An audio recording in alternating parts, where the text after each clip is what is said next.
Hi అండి, welcome back to శ్రావళహరి channel. ఇప్పుడు మనమైతే చూస్తున్నాం రంజాన్ స్పెషల్ డబుల్ మీట్ అండి.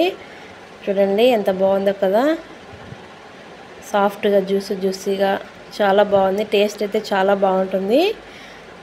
మనం కూడా చేసుకోవచ్చు ఇంట్లోనే. ప్రాసెస్ ఏంటో చూసేద్దామా. ఇప్పుడైతే నేనైతే ఇక్కడ మిల్క్ బ్రెడ్ తీసుకున్నాను. వీటన్నిటిని సైడ్స్ నచ్చకపోతే తీసేసుకోవచ్చు. నేనైతే సైడ్స్తో సహా కట్ చేసుకుంటున్నాను. చిన్న చిన్న పీస్గా ఈ విధంగా కట్ చేసుకోవాలి. ముందుగా అయితే వీటన్నిటిని ఇలా కట్ చేసుకొని ఒక హాఫ్ అన్ అవర్ ఫ్యాన్ కింద లేకపోతే ఎండలో ఉంటే ఒక 10 నిమిషాలు పెట్టుకుంటే సరిపోతుంది. ఇవైతే నేను ఇక్కడ ఫ్యాన్ కింద పెట్టుకుంటున్నాను.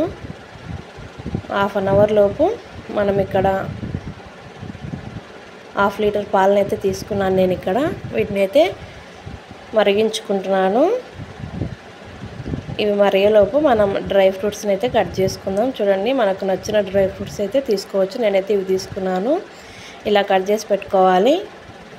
పాలను అయితే బాగా మరిగించుకోవాలండి. ఇవి బాగా చిక్కబడాలి. అడుగంటకుండా కలుపుకుంటూ బాగా మరిగించుకోవాలి. నేనైతే పాలు పొంగకూడదు అనేసి చక్కెర అయితే వేసుకున్నాను. చూడండి, ఈ విధంగా ఉడికించుకుంటూ బాగా మరిగించుకోవాలి.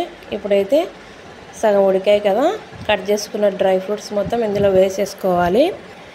వేసుకున్న తర్వాత కూడా ఇంకొద్దిసేపు మరిగించుకొని స్టవ్ ఆఫ్ చేసి ఇదైతే చల్లారనిచ్చుకోవాలి.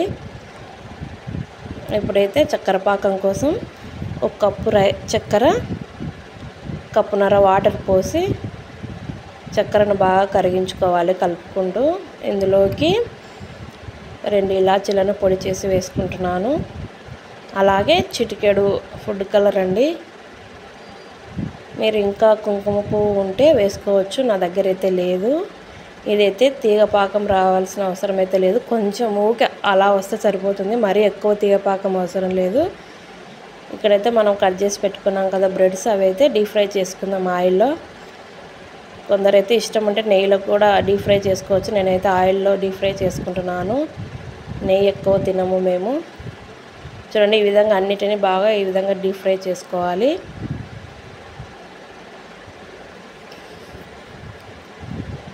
ఇలా చేసుకున్న తర్వాత ఇవన్నీ పక్కన పెట్టుకోవాలి. ఇప్పుడైతే ఒక చిన్న కడాయిలో 2 టేబుల్ స్పూన్ల నెయ్యి వేసుకొని కట్ చేసి పెట్టుకున్న డ్రై ఫ్రూట్స్ని బాగా ఫ్రై చేసుకోవాలి నెయ్యిలో.